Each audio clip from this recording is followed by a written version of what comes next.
एक बार की बात है जब एक गांव में एक पवन नाम का आदमी रहता था। पवन के पास 25 बहुमूल्य पुश्तैनी मोती थे, जिससे वह एक सुंदर हार बनवाना चाहता था। एक दिन वह एक सुनार के पास गया और बोला कि इन 25 मोतियों की एक सुंदर हार बना दो। सुनार बहुत ही लालची था। कीमती मोती देखकर उसके मन में लालच आ गया। उसने पवन से कहा, ठीक है, लेकिन पहले मैं इन मोतियों को तुम्हारे सामने गिन लेता हूँ। जब सुनार मोती गिन रहा था, तभी उसने चालाकी से एक मोती अपनी गोदी में गिरा लिया और पवन से कहा, ये तो सिर्फ 24 ही हैं। पवन ने सुनार को गोदी में मोती गिराते हुए देख लिया, लेकिन उसने सुनार से इस बारे में कुछ नहीं कहा। कुछ देर बाद उसने सुनार से कहा, अरे, ऐसा कैसे हो सकता है?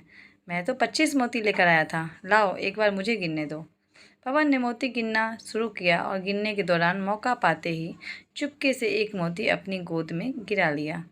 फिर पवन ने सुनार से कहा, हाँ, यह तो वाकई में 24 ही है।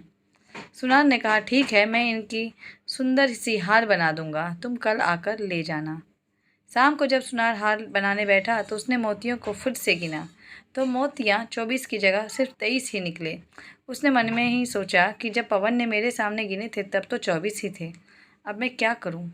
उसने एक मोती को बहुत ढूंढा, लेकिन मोती तो वहाँ थी ही नहीं। सुनार के पास अब कोई रास्ता नहीं था।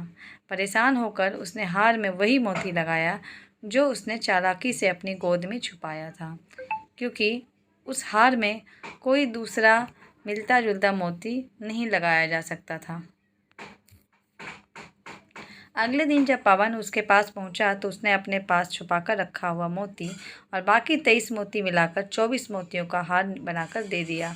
इस प्रकार लालची सुनार को परेशानी के अलावा कुछ और नहीं मिला। इसलिए कहा जाता है कि लालच बुरी बला है।